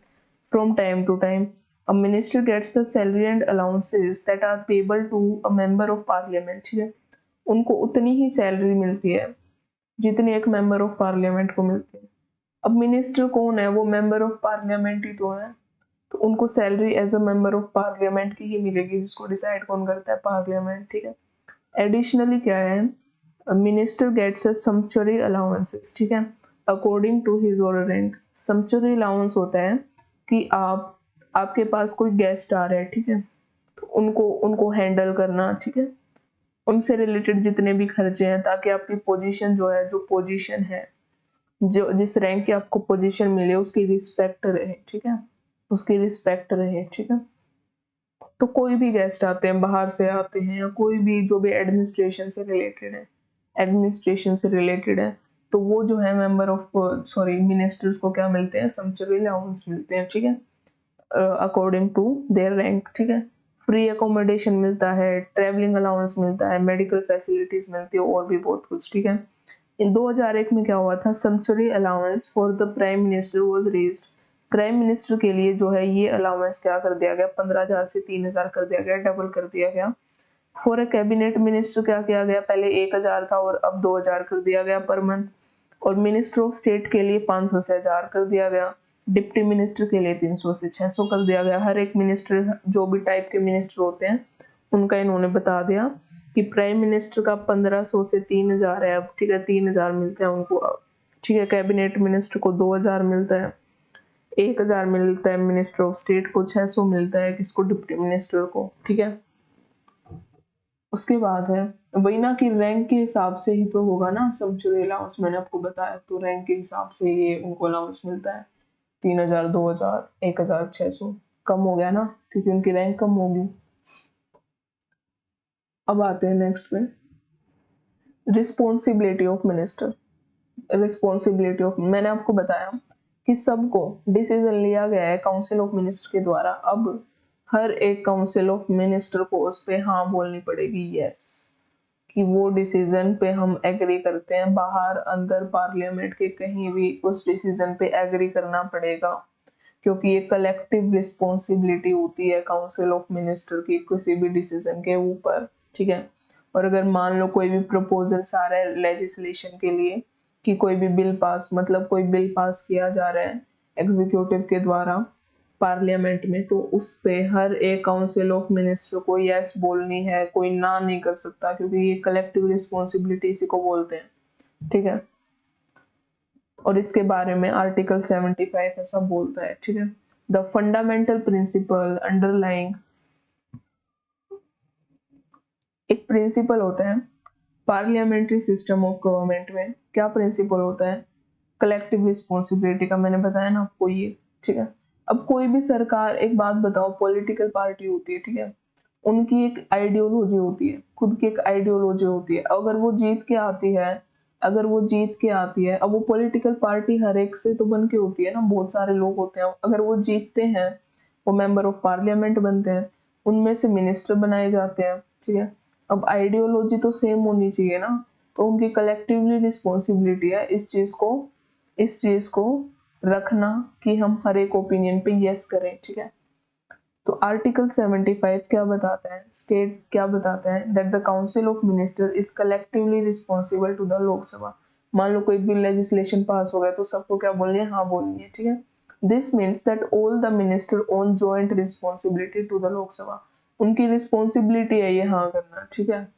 जॉइंट रिस्पॉन्सिबिलिटी हर एक काउंसिल ऑफ मिनिस्टर की जॉइंट रिस्पॉन्सिबिलिटी है for all their act of omission or commission, ठीक है, कि अगर कोई ओपिनियन है उस पे हाँ करना है तो सबको हाँ ही करना पड़ेगा। प्राइम मिनिस्टर ने कह दिया, काउंसिल ऑफ मिनिस्टर ने डिसाइड किया, तो सबको बाद में हाँ करना पड़ेगा। अगर ना कह दिया तो ना करना पड़ेगा, ठीक है, ओमिशन और एंड कमीशन, ठीक है।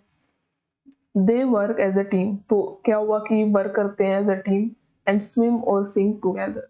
मान लो मैंने आपको बताया था ना कि अगर प्राइम मिनिस्टर ने रिजाइन कर दिया, प्राइम मिनिस्टर ने क्या कर दिया, रिजाइन कर दिया, तो सारी काउंसिल ऑफ मिनिस्टर फॉल हो जाएगी, डूब जाएगी। ये हमने प्राइम मिनिस्टर में पढ़ा था। और जब ये काम करते हैं तो एक साथ करते हैं, कलेक्टिवली करते हैं, तो जब डूबती है तो पूरी डूबती है, ठीक है। और जब काम करती है तो एज ए टीम काम करती है council of minister. When the Lok Sabha passes no confidence motion against the council of minister, मान लो कि अगर किसी ने ना बोल दिया, ठीक है, मान लो ना बोल दिया, तो फिर उस पे क्या होगा कि हम नो कॉन्फिडेंस मोशन पास कर सकते हैं। अगर नो कॉन्फिडेंस मोशन में 272 सीट्स नहीं आए तो वो सरकार वहीं पे गिर जाएगी, अब दोबारा इलेक्शन में, ठीक है, ऐसा पढ़ चुके हम ये, ठीक है। All the minister have to resign including those minister who are from the Rajya Sabha. अगर नो कॉन्फिडेंस मोशन पास हो गया, मतलब 272 सीट्स नहीं रही, तो वो गवर्नमेंट हट जाएगी। गवर्नमेंट हट गई तो काउंसिल ऑफ मिनिस्टर पूरी की पूरी डूब जाएगी, फॉल कर जाएगी। तो उसमें जो राज्यसभा के भी मेंबर ऑफ पार्लियामेंट बने हैं, और राज्यसभा के जो मेंबर ऑफ पार्लियामेंट बने थे ताकि वो मिनिस्टर बन सके, ठीक है, जो लोकसभा के मेंबर ऑफ पार्लियामेंट नहीं थे, तो वो भी साथ में डूबे काउंसिल ऑफ मिनिस्टर में, तो वो भी आते हैं। अल्टरनेटिवली क्या होता है, the council of minister can advise the president to dissolve the Lok Sabha. अब मान लो काउंसिल सबने डिसाइड किया कि हमें सरकार नहीं चलानी अपनी, ठीक है, हमें सरकार, वैसे ऐसा होता नहीं है, पर एक है, अगर चाहे तो गवर्नमेंट चाहे कि हमें सरकार नहीं चलानी है, तो क्या कहते हैं, प्राइम मिनिस्टर प्रेसिडेंट को एडवाइस करते हैं कि डिसॉल्व कर दो, पूरी लोकसभा को गिरा दो। गिरा दो का मतलब ये है कि मतलब आपके जो इलेक्शन हुए थे, अब वो इलेक्शन जो भी गवर्नमेंट बनी थी वो रद्द हो गए, दोबारा से जनरल इलेक्शन हो गए, हम ये सरकार नहीं चाहते करना। तो अगर काउंसिल ऑफ मिनिस्टर एडवाइस करे प्रेसिडेंट को to dissolve the Lok Sabha on the ground that the house does not represent the views of the electorate faithfully. Electorate faithfully का मतलब है कि वो जीते हमारी पॉलिटिकल पार्टी से थे और 272 पूरी की पूरी सीट भी आई थी हमारी, लेकिन अब उनके ओपिनियन चेंज कर रहे हैं और वो चाहते हैं कि हम पॉलिटिकल पार्टी चेंज कर लें। तो इस बेस पे हम क्या कर रहे हैं, डिसॉल्व कर रहे हैं लोकसभा को। इस जो अभी कौन सी लोकसभा चल रही है, अभी 18th लोकसभा चल रही है, अभी 2024 के इलेक्शन हुए थे, ठीक है। अभी 5 साल के बाद जब इलेक्शन होंगे तो एक नई लोकसभा आएगी, 19th लोकसभा, ठीक है। तो अगर कोई फेथफुली उसको नहीं कर रहा है रिप्रेजेंटेशन, ठीक है, पूरी निष्ठा पूर्वक जहां से वो इलेक्ट हो गया था, then call for a fresh election, तो दोबारा जनरल इलेक्शन करवाने पड़ेंगे। मान लो कि अभी 2024 में सरकार बनी थी, मान लो 1 महीने बाद नो कॉन्फिडेंस मोशन पास हो जाता, तो उसमें क्या होता, अब दोबारा से जनरल इलेक्शन होते, फ्रेश इलेक्शन होते, फिर एक नई गवर्नमेंट बनती है। ऐसा the president may not oblige the council of ministers that has lost the confidence of the Lok Sabha. क्या बोल रहे हैं कि प्रेसिडेंट ओब्लाइग ना कर पाए, रेस्ट्रिक्ट ना कर पाए काउंसिल ऑफ मिनिस्टर को कि अगर वो कॉन्फिडेंस मतलब अगर 272 सीट्स, अगर 272 सीट्स से नीचे अगर नो कॉन्फिडेंस मोशन पास हो गया, 272 से नीचे सीट्स आ गई, इसका मतलब वो गवर्नमेंट फॉल होगी। तो अगर कोई member of parliament no confidence motion में वोट देता है कि हाँ मैं इस सरकार से सहमत नहीं हो रहा, ऐसे बहुत सारे जो है मेंबर ऑफ पार्लियामेंट ने ऐसा बोल दिया, मिनिस्टर ने बोल दिया और 272 सीट से नीचे सीट्स चली गई। तो अब ये जो हाँ करने की चीज है ना नो कॉन्फिडेंस मोशन में, कि हाँ मैं वोट दे रहा हूँ कि आई am not with that political party और गवर्नमेंट, तो इस चीज को हाँ या ना करने के लिए जो प्रेसिडेंट है उनको रोक नहीं सकते, ओब्लाइग नहीं कर सकते काउंसिल ऑफ मिनिस्टर को कि अगर वो कॉन्फिडेंस मोशन लॉस्ट कर चुके हैं, कि मतलब नो कॉन्फिडेंस मोशन में वो वोट देंगे कि हाँ मैं निकल रहा हूँ इस गवर्नमेंट से, तो इस चीज को वो ओब्लाइग नहीं कर सकते कि नहीं नहीं तुम ना बोलो इस पे, तुम ना बोलो, तुम नहीं निकल रहे हो, ऐसा नहीं कर सकते प्रेसिडेंट। ऐसा उन रेस्ट्रिक्शन नहीं लगा सकते, ठीक है। तो एक फ्रीडम होती है ये एक मिनिस्टर की, ठीक है, वो चाहे तो निकल सकते हैं वहां से। हाँ तो नेक्स्ट पेज पे चलते हैं।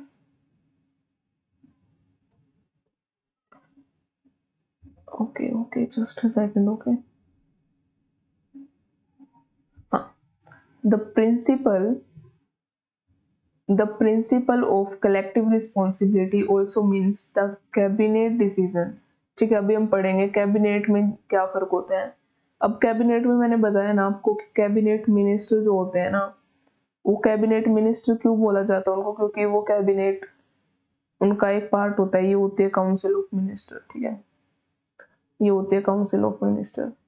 यहाँ पे होते हैं प्राइम मिनिस्टर, ठीक है, यहाँ पे क्या होते हैं, मिनिस्टर ऑफ स्टेट, यहाँ पे होते हैं डिप्टी मिनिस्टर। ये जो कैबिनेट मिनिस्टर है ना, इस बॉक्स को हम क्या बोल रहे हैं, कैबिनेट, ठीक है, इस बॉक्स को हम कैबिनेट बोल रहे हैं, ठीक है।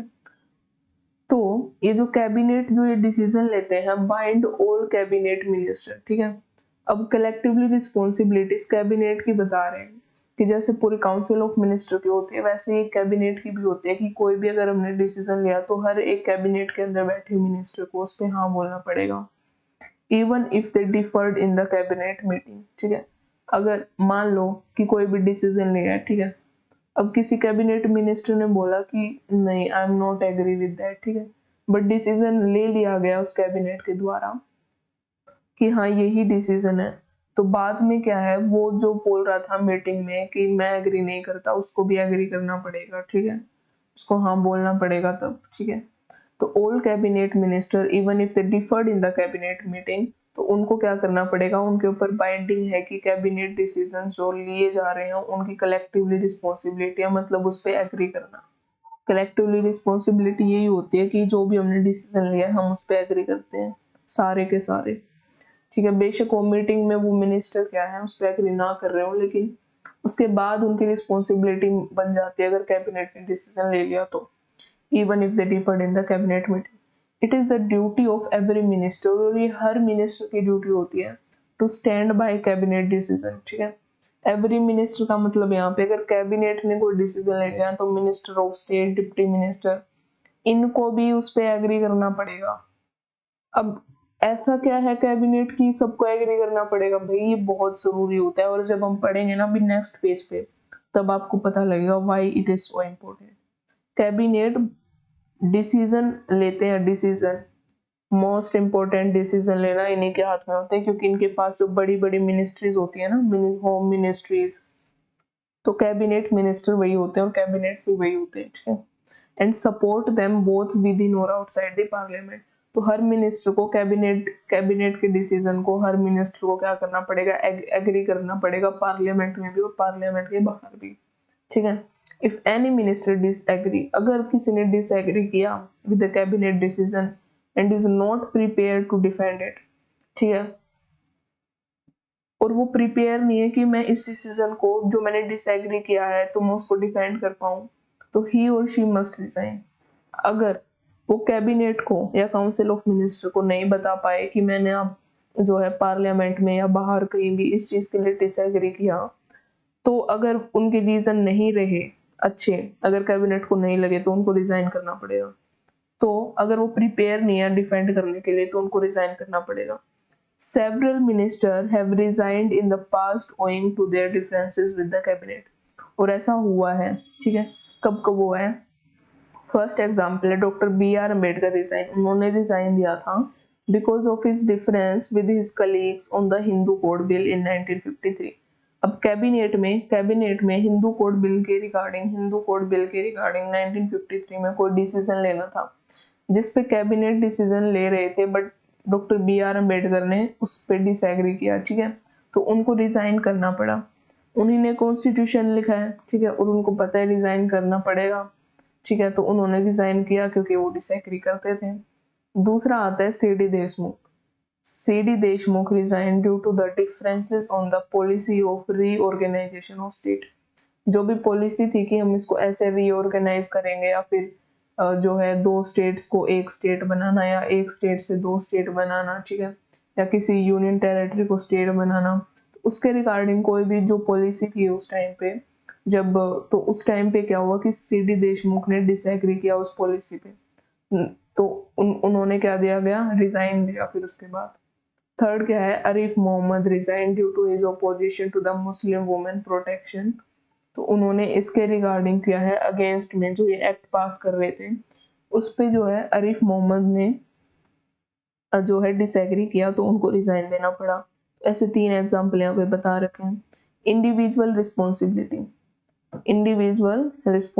देखेंगे हम, अभी कलेक्टिव पढ़ी थी, अभी इंडिविजुअल पढ़ेंगे। Article 75 also contains the principle of individual responsibility. जैसे मैंने बताया ना कलेक्टिवली रिस्पॉन्सिबिलिटी रखते हैं तो आर्टिकल 75, तो ऐसे ही आर्टिकल 75 एक इंडिविजुअल रिस्पॉन्सिबिलिटी भी होती, क्या होती है वो बताती है। It state that minister hold office during the pleasure of the president, ठीक है। तो अगर प्रेसिडेंट चाहे तो उन्हें क्या कर सकते हैं, रिमूव कर सकते हैं on the advice of prime minister, ठीक है। Which means that the president can remove a minister even at a time when the council of minister enjoy the confidence of the Lok Sabha। हाँ confidence है, 272 seats हैं, लेकिन एक minister जो है एक मिनिस्टर का और उससे कोई कॉन्फिडेंस पे जो है 272 सीट्स पे अगर कोई इम्पैक्ट नहीं पड़ रहा है और वो डिसएग्री कर रहे हैं और प्राइम मिनिस्टर उनको कह दे रिमूव करने के लिए, तो प्रेसिडेंट उनको रिमूव कर देंगे। तो बेशक एंजॉय कर रही हो लोकसभा कॉन्फिडेंस मोशन, फिर भी जो है प्रेसिडेंट उस मिनिस्टर को रिमूव कर सकते हैं। However, the president remove a minister only on the advice of prime minister। Prime minister की एडवाइस पे रिमूव करते हैं। In case of difference of opinion or dissatisfaction with the performance of a minister. मान लो या तो dissatisfaction हो रहा है, अगर प्राइम मिनिस्टर देख रहे हैं कि अगर एक मिनिस्टर का डिससेटिस्फैक्शन हो रहा है उनकी परफॉर्मेंस से रिलेटेड, तो the prime minister can ask him or हर, किससे आस्क कर रहे हैं, प्रेसिडेंट से। प्रेसिडेंट से वो पूछते हैं कि वो रिजाइन कर दे, और प्रेसिडेंट को एडवाइस देते हैं टू डिसमिस हिम, मतलब डिसमिस का मतलब होता है रिमूव करना, ठीक है। और by exercising this power the prime minister can ensure the realisation of the rule of collective responsibility. इसका मतलब ये है, डिसएग्री नहीं कर सकते आप। तो ये आप कह सकते हैं कि हर एक को हाँ बोलनी पड़ेगी, क्योंकि अगर ना बोली और अगर प्राइम मिनिस्टर ने देखा ऐसा, और वो ऐसा अगर उनको लगा कि रिमूव करना चाहिए, तो वो रिमूव करवा देंगे, उनके पास ये पावर है। तो आप ना नहीं कर सकते, आपको हाँ ही करनी है, ऐसा, ठीक है। तो ये इंडिविजुअल की रिस्पॉन्सिबिलिटी होती है, यस, अगर अगर प्राइम मिनिस्टर को लगा तो वो रिमूव हो जाएंगे प्रेसिडेंट के द्वारा। इन द कॉन्टेक्स्ट ऑफ, तो डॉक्टर बी आर अम्बेडकर क्या ऑब्जर्व करते हैं इससे रिलेटेड, वो कहते हैं collective responsibility can be achieved only through the instrumentality of the prime minister। instrumentality का मतलब क्या होता है कि प्राइम मिनिस्टर मुट्ठी में रखते हैं पूरी काउंसिल, जो भी काउंसिल ऑफ मिनिस्टर है ना, इसको पूरी मुट्ठी में रखते हैं हर एक मिनिस्टर को, ठीक है। तो उनका जो है वो इंस्ट्रूमेंटलिटी है, मतलब वो काबू में रखते हैं, ठीक है, कि ताकि वो हाँ कर पाए, यस कर पाए। तो उनको कॉन्स्टिट्यूशन ऑफ इंडिया ने पावर इसलिए दे रखी है कि आप रिमूव कर सकते हैं। अब देखो, एक को रिमूव कर दिया तो दूसरा देखेगा ना कि मैं भी रिमूव हो जाऊंगा, तो वो क्या करेगा, यस करेगा, ऐसे डिसएग्री नहीं कर सकते। तो जो डिसएग्री करने से पहले किसी भी मिनिस्टर को थॉट आ जाएगा कि मैं यहाँ से रिमूव हो सकता हूँ, तो वो नहीं करेगा ऐसा। तो ये एक इंस्ट्रूमेंटलिटी है प्राइम मिनिस्टर के पास, डॉक्टर बी आर अम्बेडकर ऐसा कह रहे हैं। Therefore, unless and until we create that office and endow that office with statutory authority to nominate and dismiss minister, there can be no collectively responsibility। क्या कह रहे हैं कि अगर unless और until क्या हो, we create that office, ठीक है, तो जो है, जो प्राइम मिनिस्टर हैं वो कलेक्टिवली रिस्पॉन्सिबिलिटी को अचीव कर सकते हैं। तो अगर हम क्रिएट कर दे ऐसा ऑफिस और इंडो दैट, और अगर हम ऐसा कर दें, ठीक है, इम्प्लीमेंट कर दे एक ऐसा ऑफिस विद स्टैट्यूटरी अथॉरिटी, मतलब कि कोई लॉ बना दिया गया, कोई लॉ बनाया गया, एक्ट पास हुआ, उसके रिगार्डिंग कोई एक जो है अथॉरिटी बनी, ठीक है, उसको पावर दी गई लॉ के अकॉर्डिंग, एक जो है अथॉरिटी बनाई गई, कोई ऑर्गेनाइजेशन या कुछ भी बनाया गया, कोई भी ऑफिस बनाया गया। तो अगर ऐसा कुछ होता है to nominate or dismiss minister, there can be no collectively responsibility, ठीक है। तो ऐसा उन्होंने ऐसा बोला, ठीक है। तो ये है, फिर से पढ़ते हैं। Collective responsibility can be achieved only through the instrumentality of prime minister। Therefore, unless or until we create that office and endow that office with statutory authority to nominate or dismiss minister, there can be no collective responsibility। Just a second, guys, just a second।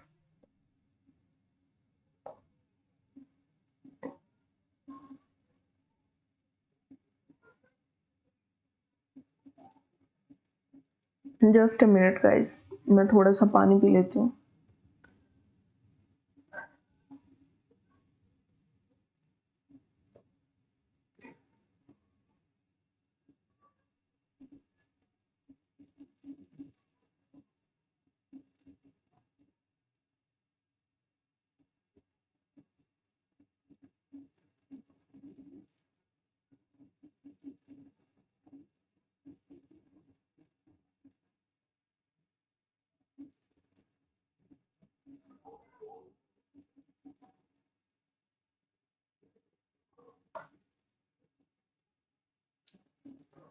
Thank you, thank you, thank you. Next classes जो है हम start करते हैं, ठीक है।